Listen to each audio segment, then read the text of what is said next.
वला तलमिसू अनफुसकुम वला तनाबसू बिल अलकाब, और किसी को बुरे लक़ब से मत नवाजो। अगर वो बहरा है तो तेरी क्यों औकात है, क्या औकात है कि तू उसे बहरा कहे? क्या तू तेरे पैसों से खिला रहा है जो बहरा कह रहा है? वो अंधा है तो क्यों कह रहा है? वला तलमिसू अनफुसकुम वला तनाबसू बिल अलकाब, बुरे लक़ब से मत नवाजो। अल्लाह तबारक व तआला ने उसे कैसा बनाया है ये उसकी मर्जी है, तुम कौन होते हो उसे बुरे अलकाब से नवाजने वाले? अल्लाहु अकबर कबीरा।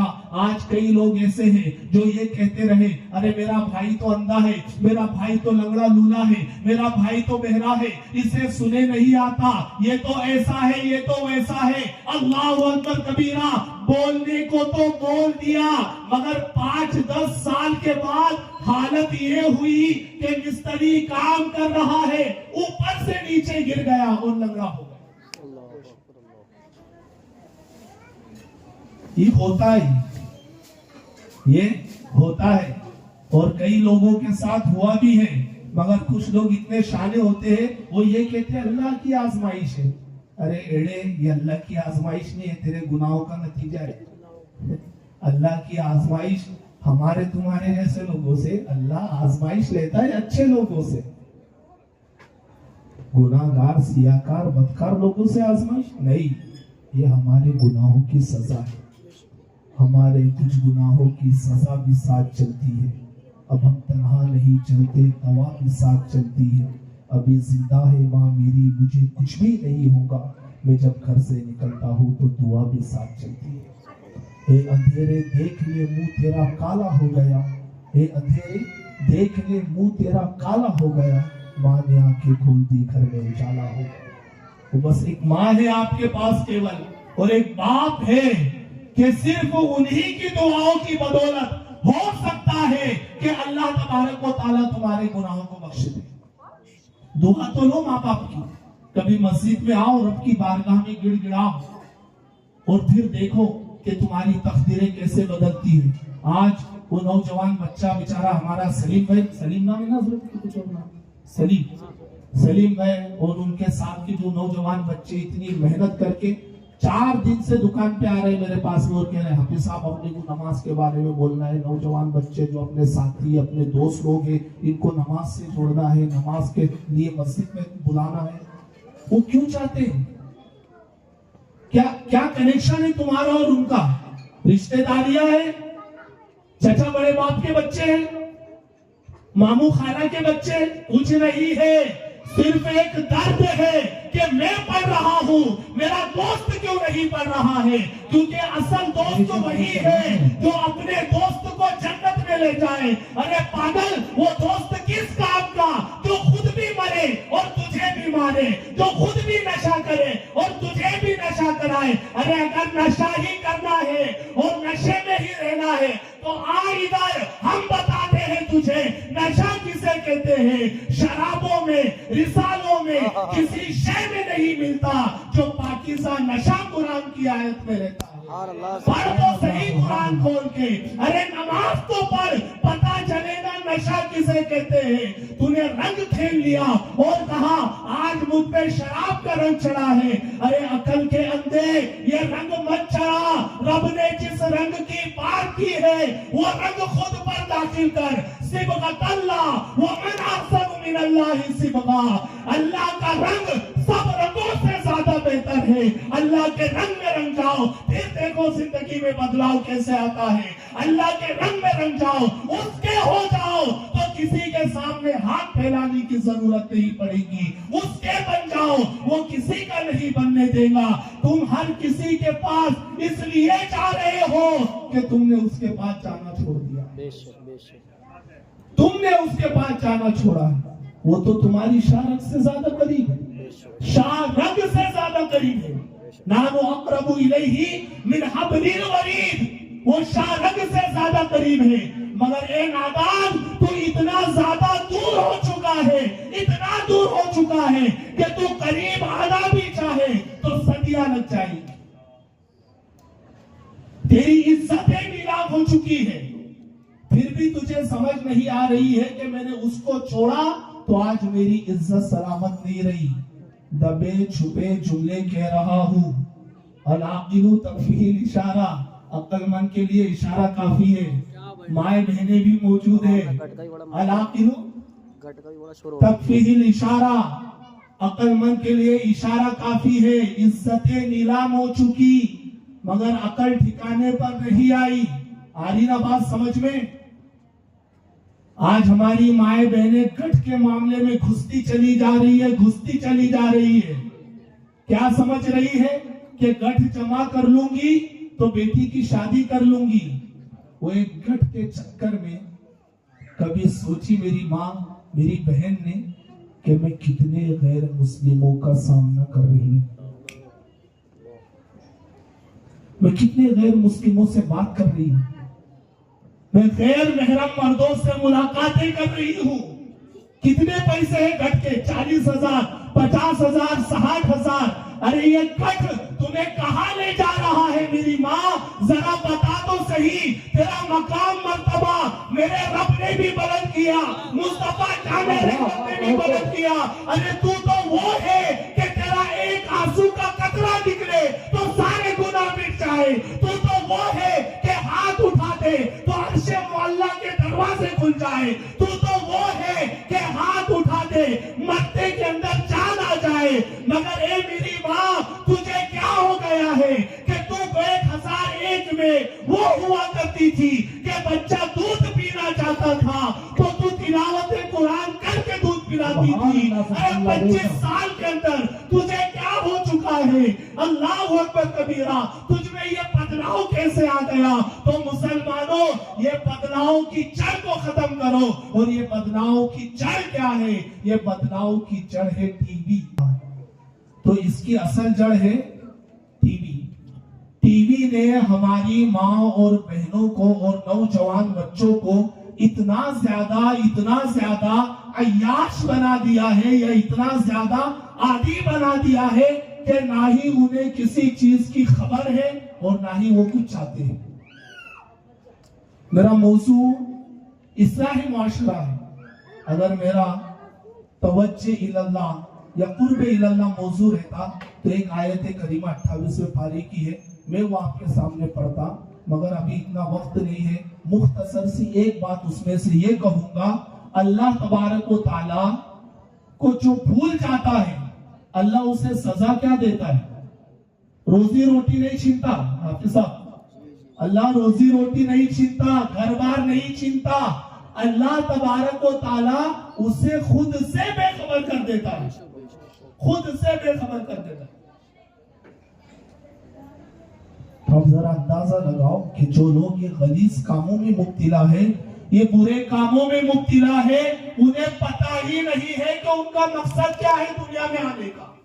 अल्लाह ने क्यों भेजा है हमें दुनिया में? कभी मकसद याद है आपको? 10 मिनट बैठ के जो बात कही थी वही बात दोबारा दोहरा रहा हूँ मेरे नौजवान दोस्तों से कि बैठना और सोचना, जिनके इशारों पर ये सब गुंडागर्दी कर रहे हो, जिनके इशारों पर ये गलत काम कर रहे हो, जब तुम मरोगे और जहन्नम में जाओगे कोई बचाने नहीं आएगा।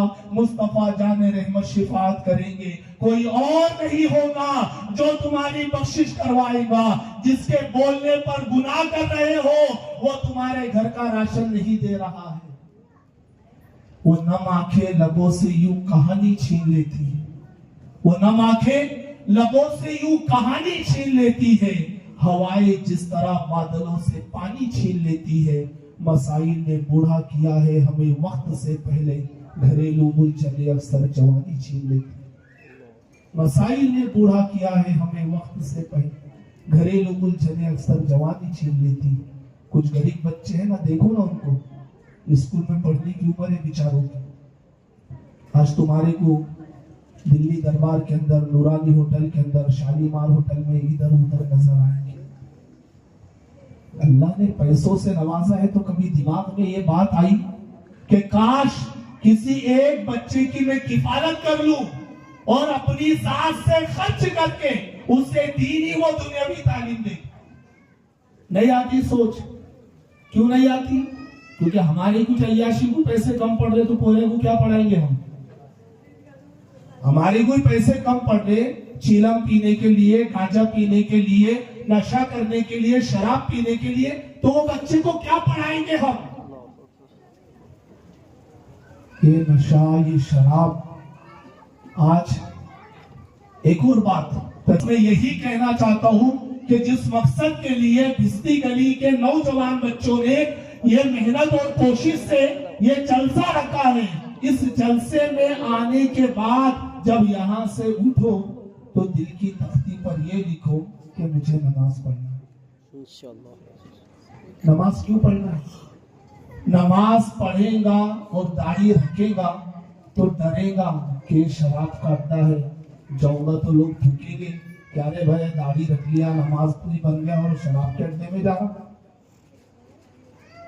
क्यों कह रहे इमाम साहब के नमाज पढ़ो? क्योंकि नमाज ही वो चीज है जो हर बुराई से, हर गलत कामों से तुम्हारी हिफाजत करती है। बंदा जब नमाज पढ़ता है तो आप गौर करो, कोई ऐसी शेख मुझे बताओ कि जिसके अंदर वो रब का दीदार करता हो, कोई शे ऐसी नहीं है। सिर्फ एक नमाज है कि रब के और बंदे के दरमियान सारे पर्दे हट जाते। औकात है हमारी कि हम रब का दीदार कर सके। गुलशन दिखाई दे न तो सहरा दिखाई दे, गुलशन दिखाई दे न तो सहरा दिखाई दे, या रब नजर उठे तो मदीना दिखाई दे। मेरी नमाज इश्क अदा हो तो इस तरह, सजदा करूं तो सजदे में मौला दिखाई दे। ये है नमाज। नमाज की रूह क्या है पता ही नहीं। हम नमाज नहीं पढ़ते, सूरत नमाज है बस, जा रहे अल्लाह अकबर, समी अल्लाह लिमन हमीदा, अस्सलाम वालेकुम रहमतुल्लाह, अस्सलाम वालेकुम रहमतुल्लाह, हो गई नमाज। 2 रकात पढ़ मगर खुशू और खुशू वाली पढ़ो। सिर्फ 2 रकात खुशू और खुशू वाली पढ़ो, फिर उसके बाद पता चलेगा कि नमाज में मजा क्या है। अभी तुम्हें सिर्फ शराब का मजा मिला है, तुम्हें सिर्फ जुआ का मजा मिला है, सट्टों का मजा मिला है, गलत कामों का मजा मिला है, बेट का मजा मिला है। अरे मेरी माओ, जरा घर का अंदर का जो कमरा है उसे मस्जिद का बनाओ, इबादत का बनाओ और जरा नमाज पढ़ो, फिर वो नशा मिलेगा कि सारे नशे दूर हो जाएंगे। ये नमाज का नशा है। आज नमाजी इंसान को देखो, कोई इंसान पहले नमाजी नहीं था, कारोबार करता था या ड्यूटी पानी पड़ता, दाढ़ी नहीं थी, कुछ नहीं थी, वो गालियां देता था या फिर उल्टी सीधी बात करता था, मगर जब से मस्जिद का दरवाजा पकड़ा है और दाढ़ी रखा है, उसकी जबान में मिठास आ गई। ये बाबा बेटे हरे कपड़े में सामने ये बैठे हैं, इनकी पिछली जिंदगी भी तुम्हारी नजरों के सामने है और अभी की जिंदगी भी तुम्हारी नजरों के सामने है। तो जरा देखो, अक्लमंद वो है जो दूसरों से देखकर नसीहत हासिल करे। खुद अगर करते बैठेगा तजुर्बा हासिल तो बहुत वक्त हो जाएगा। औरों को देखकर तजुर्बा हासिल करो। वला तलमिसु अनफुसकुम वला तनाबसु बिल अल्काब, बुरे लक़ब से किसी को मत नवाजो। और उसके आगे क्या, बिसल इस्मुल फुसूक बादल ईमान, बिसल इस्मुल फुसूक बादल ईमान वमन लम यतूब फउलाइका हुमुस सालिमून। बहुत सारी तफसीर है इसमें और बहुत सारी बातें हैं, मगर वक्त की नजाकत को देखते हुए परमिशन के भी मसले हैं, माइक के भी मसले हैं। मैं मुख्तसरन अंदाज में इसे खत्म करना चाहता हूँ कि कितनी ही बुरी बात है कि ईमान के बाद ये फिस्क व फुजूर वाले काम करे। अल्लाह का करम है कि अल्लाह ने तुम्हें इस्लाम के दामन में पैदा फरमाया, मुसलमान के घर में पैदा फरमाया, कलमा तय्यबा नसीब किया। बुनियाद इस्लाम वाला खमसा, इस्लाम की बुनियाद 5 चीजों पर है। पहला तो कलीमा है, दूसरी नमाज। ये बात समझ में नहीं आ रही? अरे मैं कब से पानी मांग रहा तो पानी दे रही नहीं यार। ये बात समझ में नहीं आ रही कि दूसरा जुमला नमाज का क्यों आया? रोजे का भी आ सकता था, ज़कात का भी आ सकता था, हज का भी आ सकता था, मगर नमाज का क्यों आया? कभी हमने गौर नहीं किया इस बात पर। हालांकि हर मस्जिद में हर इमाम ये बात बयान करता है। मुफ्ती साहब यहाँ पर मौजूद है, वो मेरी इस्लाह फरमाएंगे अगर मैं गलत कहूंगा तो। मैं तो एक अन्ना सा तालिब इल्म हूँ, यूं ही चलकर नहीं अंदाज़ से सुखन आया है, पाँव दाबे है बुजुर्गों के कुर्बान आया है, और कुछ भी नहीं है। तो नमाज का जिक्र हदीस मुबारका के अंदर नमाज का जिक्र दूसरे नंबर पर क्यों, इस क्यों का जवाब क्या है? कोई मेरा भाई अगर समझ रहा हो इस बात को तो वो मुझको बोले क्या हाँ भाई मुझे पता है कि नमाज का जुमला दूसरी मर्तबा क्यों आया कलमा तैयबा के बाद। अल्लाह को बंदों का मांगना और झुकना पसंद है। मुफ्ती साहब ये तसव्वुफाना अंदाज में बोल रहा हूँ। एक मर्तबा दुरूद पाक पढ़िए। मोहतरम बुजुर्गों और दोस्तों, बताने का मकसद असली ये है कि नमाज ही क्यों दूसरे नंबर पर, वो इसलिए कि अल्लाह तबारक व तआला को झुकना और मांगना पसंद है। तुम रब की बारगाह में झुकोगे और मांगोगे तब जाके अल्लाह तबारक व तआला तुम्हें नवाजेगा, मगर वो इतना करीम, इतना गफूर है, इतना रहीम है कि तुम दिन भर गुनाह कर रहे हो और सुबह में अल्लाह तबारक व तआला वो फरिश्ते जो तुम्हारे गुनाह लिख रहे हैं उन्हीं के जरिए अल्लाह रिस्क पहुंचा रहा है, उन्हीं के जरिए अल्लाह रिस्क पहुंचा रहा है। तो नंबर 2, नमाज का क्यों मसला अल्लाह तबारक व तआला ने नमाज को क्यों दूसरे नंबर पे रखा, मेरे आका ने क्यों फरमाया? उसकी वजह यह है कि बंदा नमाज में ही उसकी पूरी जिंदगी है, नमाज में ही पूरी जिंदगी है। मैंने पहले ही कहा तसव्वुफ की 2-3 बातें करूंगा। मुमकिन नहीं किताबों से इरफान मुस्तफा, इल्म और बात है, फैजान और बात है। जब बंदा खड़ा होता है अल्लाहु अकबर, जरा मेरी तरफ देखना या खड़े हो जाओ, दिख रहा ना सबको? अल्लाहु अकबर। हाथ उठा के छोड़ा क्यों? हाथ उठाकर बांधा क्यों? सिर्फ खाली अल्लाहु अकबर कह दे और शरीयत के अंदर ऐसा मसला कोई होता कि अल्लाहु अकबर कह दे और नियत ठान ले तो बात खत्म हो जाती थी, मगर यहां पर ऐसा क्यों नहीं है? वजह क्या है उसकी? वजह यह है कि बताना है कि बंदे खाली हाथ आया है और खाली हाथ ही जाएगा। अल्लाहु अकबर, हाथ उठा के छोड़ दिए। बता दिया गया कि बंदे जब दुनिया से उठेगा तो ये जो तेरी सारी दौलत, तेरी सारी कमाई है, ये तेरे साथ आने वाली नहीं है, ये सब के सब फ्री रह जाएंगी। तेरी खता नहीं जो तू गुस्से में आ गया, तेरी खता नहीं जो तू गुस्से में आ गया, पैसे का जोम था तेरे लहजे में आ गया, सिक्का उछाल करके तेरे पास क्या बचा, तेरा गुरूर तो मेरे कासे में आ गया। कुछ नहीं रहने वाला है तेरे पास, खाली हाथ है तेरे।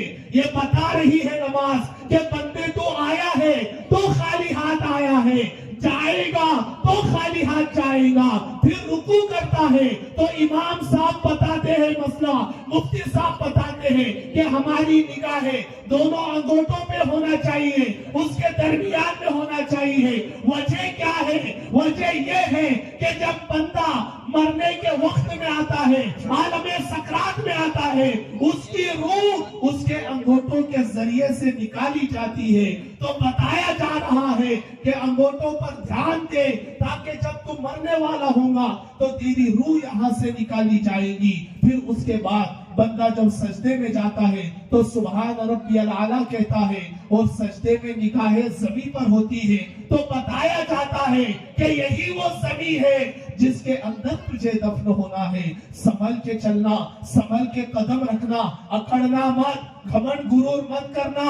अगर अल्लाह ने नवाज दिया है तो उसका शुक्र बजा लाना, और जो गरीब मजलूम बंदे हैं उन पर रहमो करम करना, अकड़ना मत। अल्लाहु अकबर कबीरा। फिर उसके बाद कायदे में बैठते हैं तो इमाम साहब, मुफ्ती साहब कहते हैं तुम्हारी निगाहें तुम्हारी झोली में होनी चाहिए, और वो ये बताती है कि बंदे तेरी झोली खाली है, नवाजने वाला तेरा रब है, वही तुझे नवाजता है। दुनिया में ताकत नहीं है जो तुझे नवाज दे। ये नमाज को जो ये नमाज को जो दूसरे नंबर पे रखा गया है वो इसलिए रखा गया है ताकि तुम्हें समझ में आ जाए कि अल्लाह तबारक व तआला ने मुकम्मल चीजें, मुकम्मल जिंदगी हमारी जो है वो नमाज में रखी है। वो मन लम यतुब फउलाइका हुमुज़ ज़ालिमून, कितना ही जालिम है वो शख्स जो ये बुरे कामों की लत में मुब्तला है मगर वो तौबा रब की बारगाह में दुआ है कि अल्लाह कहने और सुनने से ज्यादा अमल की तौफीक अता फरमाए। जिंदगी जिसके कांटों पर धुले या न धुले, अपना मुंह अपने ही हाथों से धुले या न धुले, हम तो इस रात की महफिल को गनीमत जानिए। कौन जाने कल सुबह खुले या ना खुले। वो आखिर दावाना